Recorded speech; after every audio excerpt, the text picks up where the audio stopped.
So hello everyone, last class में जैसा कि आप जानते हैं कि हमने इर्रेशनल नंबर्स को नंबर लाइन के ऊपर प्लॉट करना सीखा था और साथ ही साथ एक्सरसाइज 1.2 के हमने बेसिक्स भी करे थे और इस क्लास में हम शुरू कर रहे होंगे एक्सरसाइज 1.2।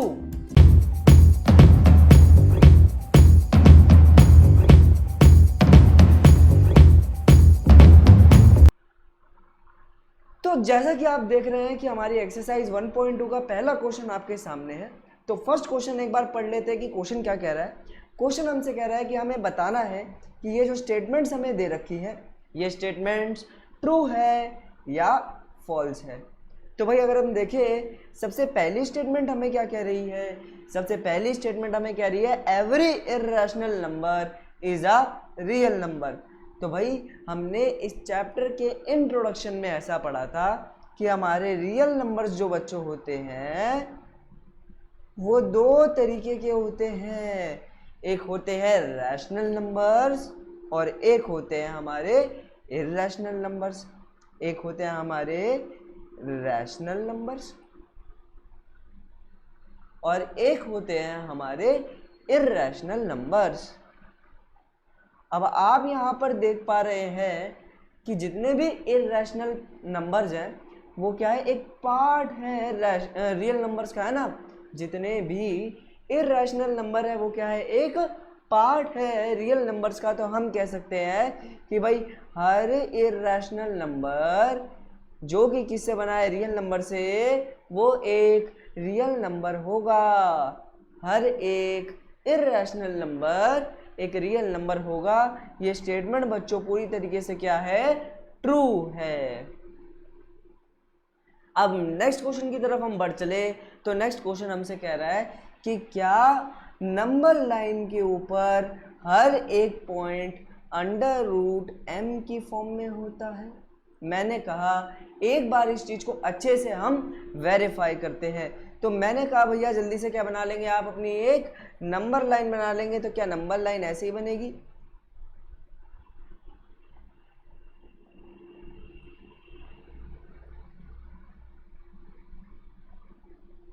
बिल्कुल ऐसे ही बनेगी। तो मैंने कहा अब हमें हर नंबर को किस फॉर्म में लिखना है, अंडर रूट एम की फॉर्म में लिखना है। मैंने कहा ओके चलिए स्टार्ट करते हैं। तो मैंने कहा कि अंडर रूट 4 को तो मैं फोर को तो मैं अंडर रूट 16 लिख सकता हूँ, 3 को मैं अंडर रूट 9 लिख सकता हूँ, अरे 2 को तो मैं अंडर रूट 4 लिख सकता हूँ, 1 को मैं अंडर रूट 1 लिख सकता हूँ, 0 को मैं अंडर रूट 0 लिख सकता हूँ, साथ ही साथ -1 को मैं अंडर रूट 1 लिख सकता हूँ। क्योंकि -1 को 2 बार मल्टीप्लाई करने पर आंसर क्या आ जाता है, 1। -2 को 2 बार मल्टीप्लाई करने पे 4 आ जाता है, इसलिए अंडर रूट 4 भी -2 के बराबर रहेगा और अंडर रूट 9 भी -3 के बराबर रहेगा। एक पल के लिए देखकर तो ऐसा लग रहा है कि हाँ, नंबर लाइन के ऊपर हर नंबर अंडर रूट एम की फॉर्म में है, जहां एम एक नेचुरल नंबर है। नेचुरल नंबर बच्चों क्या होते हैं, जो नंबर 1 से स्टार्ट हो और इन्फिनिटी तक जाए। तो मैंने देखा हाँ सारे रैशनल नंबर आ रहे हैं। बट क्या हो अगर कोई पॉइंट की वैल्यू आ जाए, जैसे मैंने यहाँ पे 2.5 ले लिया। भाई 2.5 तो अंडर रूट 6.25 का अंडर रूट होता है। अरे ये क्या, लेकिन 6.2 जो कि मेरा m की जगह पर है, ये तो एक नेचुरल नंबर है ही नहीं। बात समझ आ रही है? ये तो मेरा नेचुरल नंबर है ही नहीं, ये तो मेरा कुछ पॉइंट में आ रहा है। नेचुरल नंबर कभी पॉइंट में नहीं होते। तो मैंने कहा हाँ ऐसा हो सकता है कि नंबर लाइन पर हर नंबर रूट एन की फॉर्म में हो, लेकिन वो नेचुरल नंबर हो ऐसा जरूरी नहीं है। कोई पॉइंट वाला नंबर भी हो सकता है। इसलिए ये स्टेटमेंट हमारी क्या है फिलहाल के लिए, तो फॉल्स है। एम की जगह अगर इन्होंने रियल नंबर बोला होता तो हमें अच्छा लगता, हम ट्रू करते, लेकिन इन्होंने नेचुरल नंबर बोल दिया है तो फिलहाल के लिए आंसर क्या है, फॉल्स है। आशा करते हैं आपको रीजन ये वाला समझ आया है। अब जल्दी से आ जाते हैं भाई थर्ड पार्ट के ऊपर। तो थर्ड पार्ट जल्दी से पढ़े तो क्या कह रहा है, every real number is an irrational number. Irrational number, क्या हर एक रियल नंबर एक इर्रेशनल नंबर होगा? मैंने कहा भाई चेक करेंगे जल्दी से। मैंने कहा क्या 5 एक रियल नंबर है? मैंने कहा हाँ, 5 को मैं नंबर लाइन पे प्लॉट कर सकता हूँ, तो मैं कह सकता हूँ कि 5 मेरा रियल नंबर है। लेकिन क्या 5 मेरा इर्रेशनल नंबर है? मैंने कहा जी नहीं, 5 मेरा इर्रेशनल नंबर तो नहीं है। तो इस हिसाब से हर रियल नंबर एक इर्रेशनल नंबर हो ऐसा ज़रूरी नहीं है। तो आंसर फिलहाल के लिए क्या आया है मेरा? फॉल्स आया है। क्या बात समझ आ रही है? आ रही है तो बहुत ही अच्छी बात है। चलिए बढ़ चलते हैं अपने नेक्स्ट क्वेश्चन की तरफ। तो नेक्स्ट क्वेश्चन आपके सामने है और नेक्स्ट क्वेश्चन हमसे क्या कह रहा है? Are the square roots of all positive integers, क्या हर पॉजिटिव इंटीजर्स का स्क्वायर रूट इर्रेशनल होगा? बड़ी ध्यान से समझो, मैंने कहा पॉजिटिव और इंटीजर तो यही नंबर होंगे, बिल्कुल पॉजिटिव और इंटीजर तो यही नंबर होंगे। मैंने कहा इनका हमें क्या करना है? हमें इनका करना है स्क्वायर रूट, यानी इन सब का क्या लगाना है? रूट लगाना है। क्या रूट लगाने पे यही आएगा? मैंने कहा हाँ। अरे अंडर रूट 1 तो 1 होता है, अंडर रूट 2 की वैल्यू मुझे नहीं पता, अंडर रूट 3 की वैल्यू मुझे नहीं पता, लेकिन अंडर रूट 4 तो मेरा 2 के बराबर है। एक ऐसा नंबर जिसे 2 बार मल्टीप्लाई करने पर 4 आ जाए वो है 2। अंडर रूट 5 नहीं पता, अंडर रूट 6 नहीं पता और अंडर रूट 7 भी नहीं पता। तो मैंने क्या नोटिस किया बच्चों? मैंने नोटिस किया कि मेरा पहला वाला रैशनल है, दूसरे वाला इर्रेशनल है, इर्रेशनल है, फिर रैशनल है, फिर इर्रेशनल है, फिर इर्रेशनल है और फिर इर्रेशनल है। तो ऐसा जरूरी नहीं कि सभी इर्रेशनल हो, कुछ कुछ हमारे रैशनल भी हो सकते हैं। ठीक है, चलो एग्जाम्पल तो हमने ले ही लिया है, यानी ये वाला क्वेश्चन भी हमारा पूरी तरीके से खत्म हो गया है। अगर नेक्स्ट क्वेश्चन देखें तो नेक्स्ट क्वेश्चन हमसे कह रहा है show how root 5 can be represented on the number line. अब रूट 5 को नंबर लाइन पर कैसे रिप्रेजेंट किया जाए? तो बच्चों हमने ये चीज़ लास्ट क्लास में सीखी है, और जिसने वो वीडियो नहीं देखी तो वो वाली वीडियो ज़रूर देख कर आए और तब हम ये वाला क्वेश्चन स्टार्ट कर सकते हैं।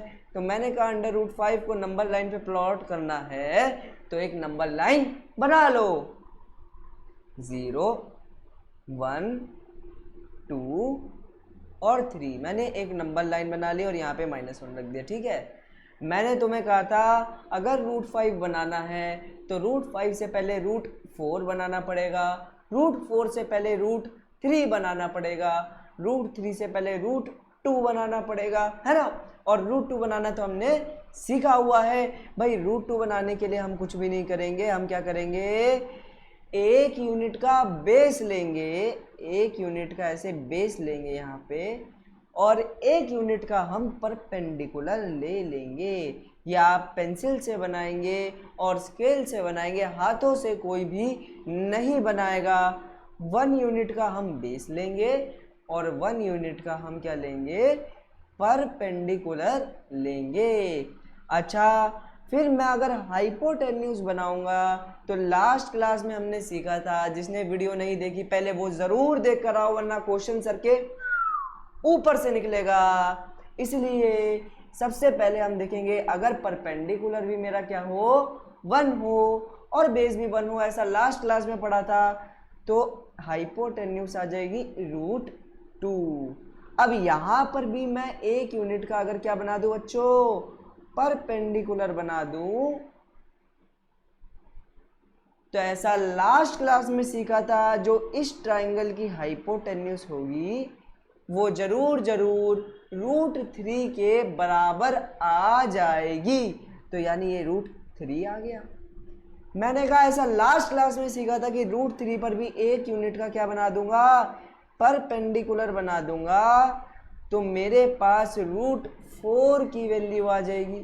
मैंने कहा ओके, ये जो वैल्यू आपके पास आई है ये आई है रूट 4 की वैल्यू। और ऐसा मैंने लास्ट क्लास में पढ़ा था कि यहाँ पर एक यूनिट का परपेंडिकुलर और बना देंगे तो मेरे पास √5 की वैल्यू आएगी। यानी ये जो लाइन बच्चों हमारी बन रही है, ये लाइन हमारी बन रही है √5 यूनिट्स की। अब किसी तरह इस लाइन को हमें नंबर लाइन के ऊपर लाना होता है, तो उसका तरीका भी शायद हमने बता रखा है। अपने कंपास की नीडल को आप लोग 0 के ऊपर रखेंगे, अपनी कंपास की नीडल को आप लोग 0 के ऊपर रखेंगे और कंपास की पेंसिल को आप यहाँ रखेंगे। बात समझ आ रही है? एक नीडल जो होती है कंपास की, उस नीडल को आपको यहाँ 0 पर रखना है और पेंसिल को आपको इस पॉइंट के ऊपर रख देना है। अब यहाँ इस पॉइंट से बच्चों क्या जाने वाली है? एक आर्क जाएगी। क्या जाएगी? एक आर्क जाएगी। तो ये आर्क कुछ इस तरीके से पड़ जाएगी यहाँ पर। बात समझ आ रही है? और जहां पर भी ये नंबर लाइन को क्या करेगी बच्चों? इंटरसेक्ट करेगी, ये मेरी √5 यूनिट्स के बराबर आ जाएगा। अगर आपको क्वेश्चन समझ नहीं आया है तो आई रिकमेंड कि पिछली वाली वीडियो देखो, आपको सब समझ आएगा। बहुत डिटेल में समझाया है। और अगर तब भी समझ नहीं आता तो आप हमें कमेंट्स में लिख सकते हैं, हम आपकी सॉल्यूशंस आपको खुद बताएंगे पर्सनली। ठीक है, चलो भाई, आशा करते हैं आपको यहाँ तक समझ आ गया होगा। और आज की क्लास में हम बस इतना ही पढ़ेंगे। बाकी नेक्स्ट क्लास के अंदर हम ज़रूर एक्सरसाइज 1.3 के बेसिक्स स्टार्ट कर देंगे। तब तक के लिए बाय बाय और मिलते हैं नेक्स्ट क्लास के अंदर। ओके।